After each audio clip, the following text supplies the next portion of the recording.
You're looking bright and beautiful as usual. Thank you. Thank you. Good to be, and you look very bright as well. And thank you, yeah, thank you.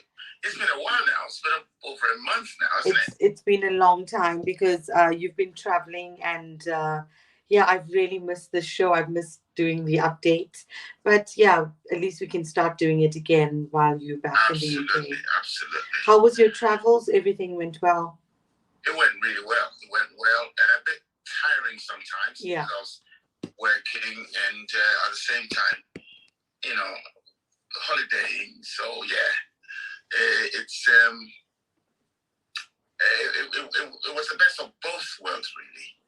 And then I got back here, and now I'm absolutely shattered where I was. Now I'm a bit more relaxed, since I should be self-isolating and all that, you know. Okay, so you are still in isolation? Yes, I am, but I'm going to come out soon. Okay. I'm opting out on the 5th day. Okay. Seems like the last time we spoke, you were in isolation as well. Yeah, that's true. Because I just come back from one trip, and then you self-isolate for 10 days, and then you, not long after, a couple of weeks later, I had to go again. Yeah. Yeah. In fact, I'm being asked to go on Saturday, but I can't go. Oh, really? To go back to Ghana? No, not even Ghana. I'm going to Togo, but oh, wow. I can't. I'm a bit tired. Yeah. From all the traveling. Maybe have a rest and then go again. Yeah, there's more to come. Yeah. So yeah. We'll look at those other ones. No, I can't go immediately. No, not. But you're looking very well. The traveling, the holiday has done you great. I think I need to go on a holiday now. Yeah, I think mainly it's the freshness and the freedom to move about. Yeah. And the food is absolutely out of this world, you know. Yeah, and being at home around your family, seeing your family as well, I'm sure. Yeah, and seeing all the nephews and nieces and cousins and sisters and my brother, you know, it was amazing. Amazing. I can see you look like you had a fantastic time. Hopefully you can go with the whole family next time and have a nice holiday. Yeah, if it's not work, then it would be nice to go with the whole Just go and relax. Yeah, relax and chill. Yeah. How was the COVID situation? How's your family? How's your husband, the kids? No, we are all well. It's holiday time, so everyone's just relaxed. Yeah, we're all well. The kids are enjoying the warm weather, trying to get as much of it as possible, and we are all doing well. Do you have any plans of stepping out? Probably just to the seaside, but nothing abroad or anything like that, because there's lots of restrictions. Even if we wanted to go, it's so difficult because of the restrictions and the quarantine, and lots of countries still on the amber and the red list. And South Africa is definitely out of the question with things going on there at the moment. So we're just hoping and praying that everything stops. But there's no chance of going to South Africa even. Yeah, the last time I traveled back in, and I was telling you about what the airport was like with all the crowds. And, it was different this time around. There weren't that many people, and the queue was quicker to see through. I don't know why, but it seems as if people have, or the the immigration officers are now kind of getting used to the fact that people are coming from amber and red countries, and they've been put separately. The red people are on this side, amber people, and then I didn't see any green anyway. Yeah. So now they know what's going on, so they send people through much more quicker. Yeah. Which is good, because I was a bit bored, tired, 6-hour flight, and just standing there with Amy by my side, everybody tired and all that. Yeah, so it's good. It's getting better. And now that the restrictions have been lifted from yesterday, I think that's one topic we need to talk about today. Yes, that's definitely the topic that we do need to talk about. Yeah. So Freedom Day. So actually, I was supposed to join you yesterday. My apologies. I should have joined you yesterday to discuss it. But yeah, Freedom Day. I mean, how did you feel about that? We've been hoping and praying that obviously COVID ends and we're going to be able to broadcast zero cases, zero deaths, but it's not at that stage yet. But obviously, the government has still decided that Freedom Day is a day where that's been the Boris Johnson and Downing Street, where they've made a decision that there's going to be no longer the use of mask, and wearing mask is not compulsory. And at the same time, lots of bars and bars are opened without any restrictions, and also the nightclubs. So nightclubs, they can have as many people as they want, and they are now open. So I don't know how you feel about that, but certainly the discussion I had with Velma was a lot of chaos, so a lot of uncertainty, a lot of controversy. I mean, on the one hand, it sounds like it is a Freedom Day that we've been given a chance, but on the other hand, for people that are vulnerable with medical and other physical health complications, it might be, not so good for them. So I don't know what you feel about it. Well, like you rightly said, it's not a clear-cut situation, is it? I mean, the government saying you don't have to wear a mask and all that, but I am definitely going to wear a mask wherever I go, and I believe that a lot of people are going to wear masks.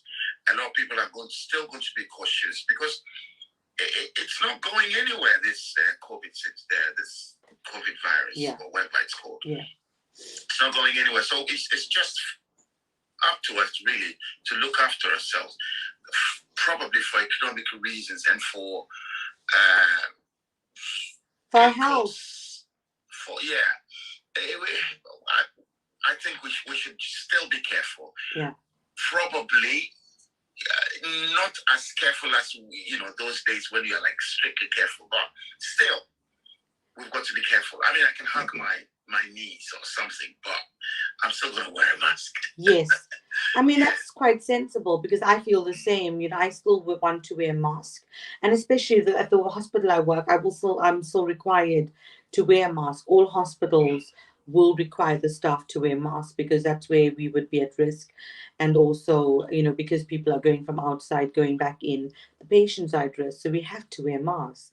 People are vulnerable. I think really it's more for the vulnerable people. And I mean, going back to the basic guidelines that we've been talking about for over a year now, a year and a half, washing your hands for 20 seconds, social distancing, wearing a mask, hand sanitizer. These are the basic things I think people should still continue. Obviously they've relaxed the rules. They've taken it out that masks are no longer compulsory, but at the same time, I do think we each have a responsibility for ourselves to protect ourselves and our loved ones and our community and our families. So I think it's still sensible. I mean, if people don't want to wear masks, I think it's everyone's decision because obviously people are going to say now, the government is saying, I don't have to wear a mask. So it's putting a lot of confusion. I think, again, going back, it's a vulnerable people with underlying physical and health conditions, with lung conditions, heart conditions, immunosuppression, blood disorders, pregnancies, transplant patients, people with cancer, immunosuppression, HIV. So, all these people are going to be in the high risk, as well as people with the children that are vulnerable with illnesses, because children haven't been vaccinated. As you know, Apoku, having the vaccination, we've both been fully vaccinated now. And that's by choice. But and we know that the vaccines offer like 90% or 96% cover. But it's not certain how much of cover the AstraZeneca or the Pfizer or the Johnson and Johnson actually give for all the variants, because there's new variants. So we've got the new variants, which we'll talk about in a bit. But so nothing is 100% protective. That's what I'm trying to say. So the mask for me feels like it's a safety net. It's always been my safety. And all of us are used to it, As soon as you get in the car, as soon as you're leaving the home, you carry your mask, you wear your mask. I even see people up till today when I drive to work, I see people wearing masks in the car even. Some people are wearing it all the time. They're not taking it out. So I think it's going to be difficult. On the one hand, there's a group of people that's very happy and excited. And it is good to move on with our lives, but it should be the right time. Yeah, I just want to tell you about the stats before, but if you want to respond first, and then. No, that's fine. Let's talk. Let's Yeah. talk for a little while before we do the stats. Okay. I miss the chat and the conversations that we have. I know. You know, one thing I noticed though, Dr. Seshi, and it seems as if I'm always trying to compare. Yeah. You know, other countries to the UK. Yeah. But that's not the what I'm trying to say. We need to learn from each other, really, don't we? I mean, countries need to. One thing I noticed, even though I was based in Ghana, I traveled into Ghana, but I had to go to other West African countries to work. One thing that I noticed was that every single country that I went into, you would have like a bucket of water with a tap on in front of almost every office, bank, insurance company, radio stations, right there. And then there's always a security guard with a gun, a temperature gun. Yeah. It's like a very common thing. Everywhere you went, it was there. And they would actually ask you, wash your hands. You know, I mean, forget about going in without a mask. That's out of the question. You've got to go. If you don't have one, they give you one. Yeah. They give you a mask. And then you'll have to wash your hand sanitize, get your temperature before you go in. Yeah. And even whilst you're in, because I went to the bank a few times to do, some transactions and all that. Whilst you're in the bank, before you present your card or your ID or anything, they spray your hand sanitizer with your hand, and I thought that was brilliant. I mean, they're really doing well. They're doing well in terms of trying to curb. And I'm saying to myself, no wonder the numbers are not that high in these countries. Yeah. Yes, but of course, there are a few people who flout the rules. They don't wear, I remember, let me quickly, before I don't mean to talk too much. It's just that I'm trying to share the experiences. No, please do. I was traveling I was in a car, in a chartered car from Togo to Ghana to, from the border to Accra, which is about a 2.5 hour journey.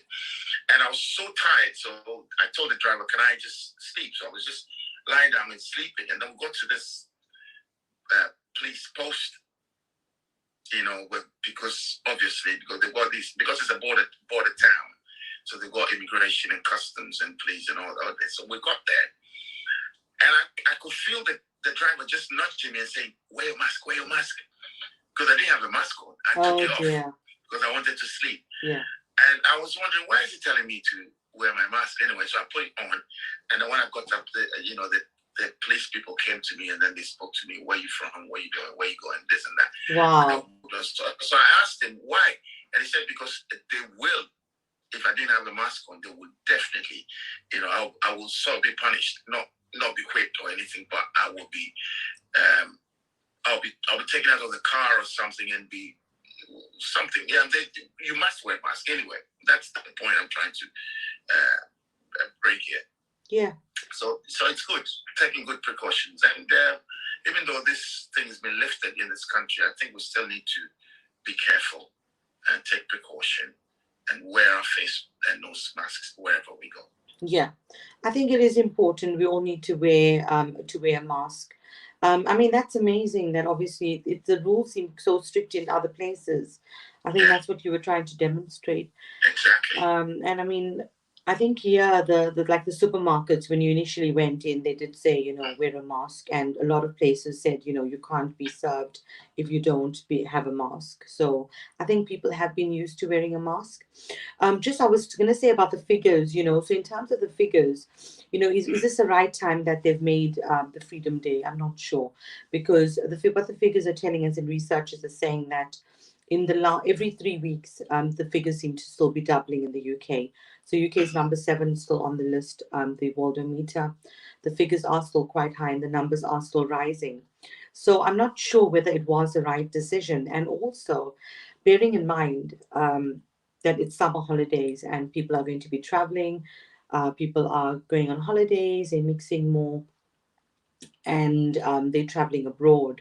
So it's obviously going to be a concern as to how the figures are going to progress from now. So, in addition to traveling and holidays, at the same time, we've now taken the mask off.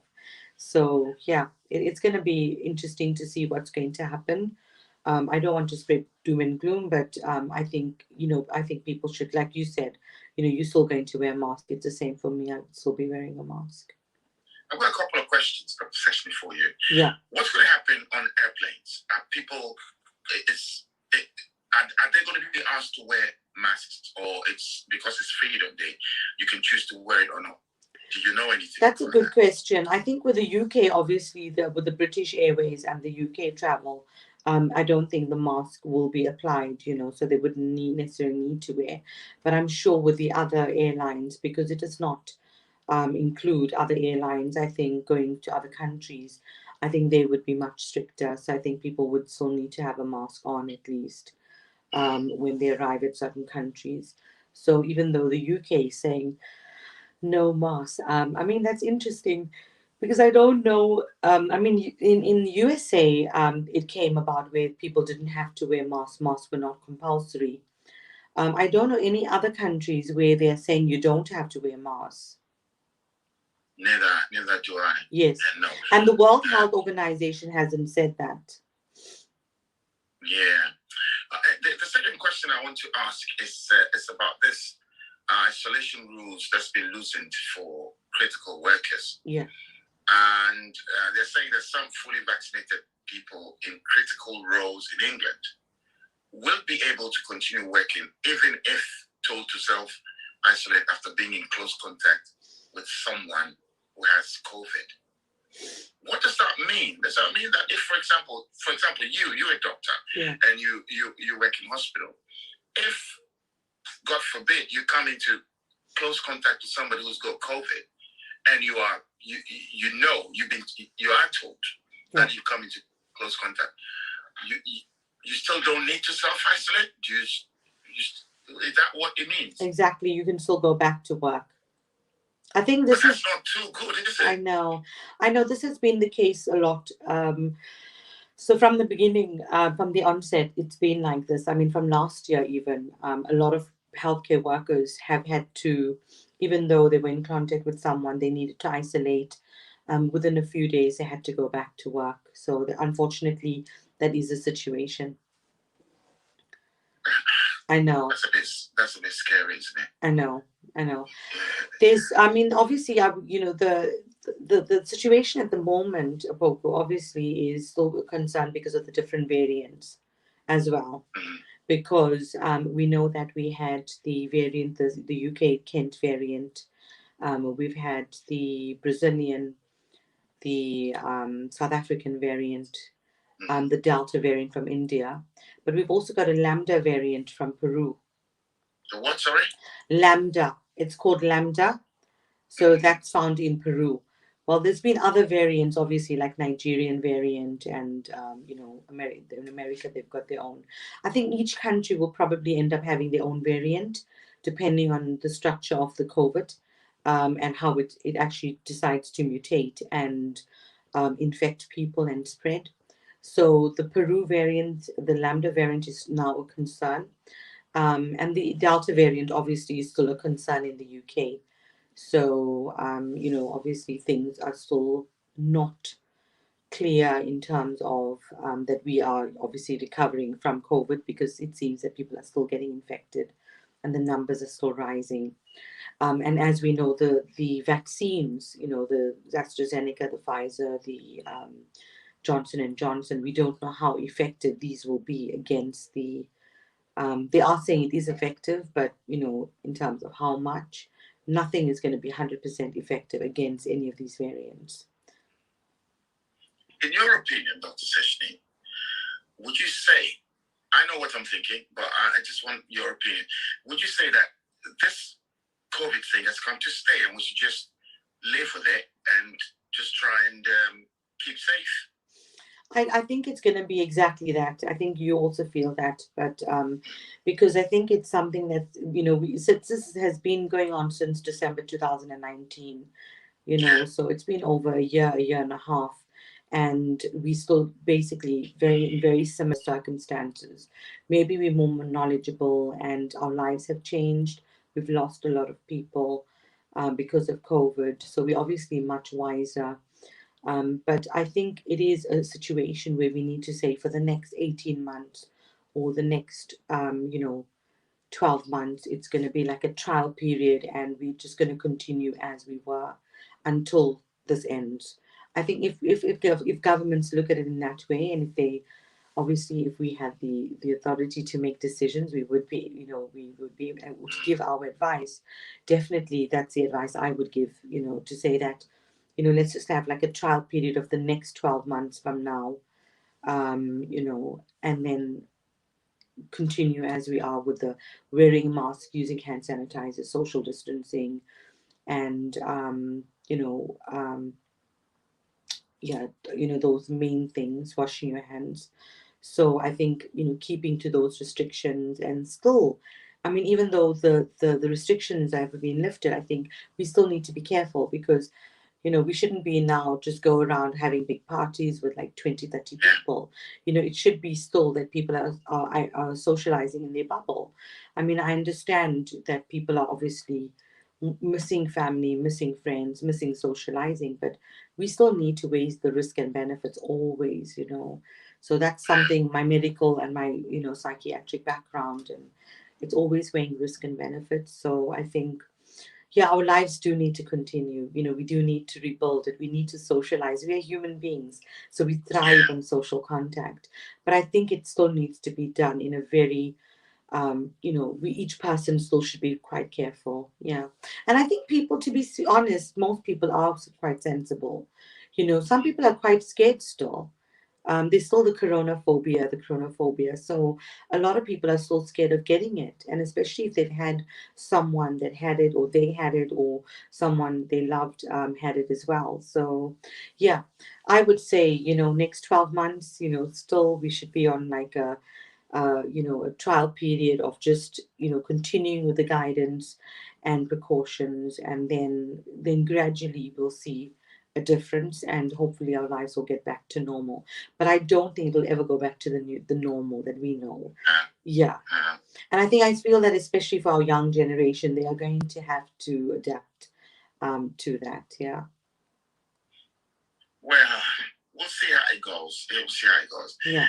And so if we're going to do the numbers now, Dr. Seshni. Yeah, I've got the Waldometer, so I hope it's the accurate figures. I'm just going to refresh my page. I've just refreshed mine.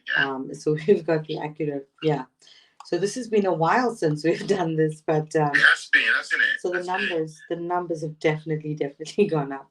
So so coronavirus cases, the Waldometer, as of today, 20th, is it 20? It's the 20th, yeah, July, is 191,733,410 cases around the world. Total number of deaths, 4,113,054. Total recovered, 174,585,511. And the top, we'll have to do top 5, and then UK is number 7. So USA number 1 with 35,018,600 cases, with 624,983 deaths. So USA seems to have stabilized on that, right? Yeah, I was going to say that. Yeah. India number 2 with 31,174,322 positive cases, with 414,513 deaths. Yeah. Brazil number 3 with 19,391,845 positive cases, with 542,877 deaths. Russia. So there seems to be such a huge difference with the number of cases in the top 3 in the other countries. That's right. Yeah. So Russia is 5,982,766 positive cases, with 149,138 deaths. And then France is 5,871. So 5,871,8 881 deaths cases in France, and then cases, and then deaths is 111,492. So France obviously still risk. And then before you continue, what I haven't really read on what's going on in France. What's the situation in France now? Do you have any idea? So France, obviously, the numbers are still going up, but and they're still very strict with the Europe. Actually, Europe in itself is still very concerned about the numbers going up, and especially the Delta variant and travel of people from the UK. From the UK. Yeah. So I think. But have they lifted the sanctions and the restrictions? I think France has people can travel. You can travel, but it's I think it was initially restricted to just people that that obviously were from France and they were traveling back to France. So I think you can go to France, but you have to self-isolate. So when you get I think to France, okay. yeah. So I think that's the guidance. And then UK is number 7 with 5,473,477 positive cases, with 128,727 deaths. And then South Africa number 17 with 2,302,304 positive cases, with 67,080 deaths. And Ghana, I think, is quite low. Well, South Africa, is there an indication that it's not as bad as it was? Yeah. So South Africa, the numbers have gone down, but we started to see a third wave a few weeks ago. We've seen a lot of people in Johannesburg. So a lot of people in Johannesburg were dying because of the COVID and possibly the Delta variant. So we are seeing the numbers go down, but in the last, say, 6 weeks, 6 to 8 weeks, there has been an increase in the number of cases. But hopefully it's going down and people are getting vaccinated as well. So in Ghana, it's number 101 with 98,000. Oh, it's gone all the way down now. Yeah, it has, yeah. With 98,817 positive cases with 812 deaths. So that's Ghana. And then if we just go into the UK. Oh, interestingly, sorry, before you go on, I think, was it 2 weeks ago? Or, just over a week ago. I remember it was on a Thursday, and I was sitting down with Ghana's information minister, who was a junior colleague of mine, and we worked at Joy FM together. I'm sitting with him one evening. We're just having a chat and a drink, and just chatting, because he's the one who gives out the information on the COVID. Oh wow! Situation. Oh, that's amazing. Yeah, he's the one who comes out daily and says what it is. Oh wow! Amazing. Yeah, so I was having a chat with him. I said to him, "Kojo, is it true, the information you give us? Is it entirely true? The numbers, are they all correct?" And he said to me, "Yeah, as far as I know, from all the data they collect from the different health institutions and all that, everything is correct." And he said to me, "Of course, there might be one or two from somewhere that would be, like everywhere else, you might miss one or two, but." He said to me, I'm assuring you that everything that I come out, all the numbers that I come out to give are correct." Yeah. And I was really impressed. And I said, "Thanks, Kojo." Because I said to him, and he actually does watch this on Facebook wow. sometimes. Yeah. Oh, good. So I said to him, "Well, as you know, and because you watch us from time to time, when he's not busy, because he's a busy man, now he's a big man." So that's amazing. You know so many people in Ghana. Yeah, I've known him for years. I mean, it was a colleague. He was actually a junior colleague of mine. We worked together and all that. And I said, as you know, sometimes we think that not all the numbers are correct. And then he said, I understand you. And of course, we cannot get everything 100%. But as much as I'm going to be truthful to you that every single information that we give on this COVID situation, we make sure that we have the best, it's true. Yeah. Anyway, so that's besides that's just by the way. Let's go back to to UK. Yeah. So UK, the total number of cases in the last 24 hours. So they say 30. Yeah, it says 39,950 new cases with 90 new deaths. That's a lot. In the UK. Yeah. So that is from the UK. Yeah. So it's 39,950. 39,000. And the day before was 48,023. So it's 19 new deaths. Yeah. Yeah. Oh, for a minute I thought it was 90. No, 19. And then the day before was 48,023 new cases with 25 new deaths. Okay. Yeah. Anyway, thank you very much, Dr. Session, for joining. It's so exciting. I feel like this show is complete. I know. I know. Without you and the COVID update and other health stories, I feel as if it's not really complete. But now, well, hopefully tomorrow we can. I'm a very busy woman. No, I'm definitely available. Which are we on tomorrow or? Yes, we are on tomorrow. Yeah. So I'm on every day now. I'm gonna block my time out and sort my schedule. And we'll hopefully try and sort it out so it's Facebook Live. So.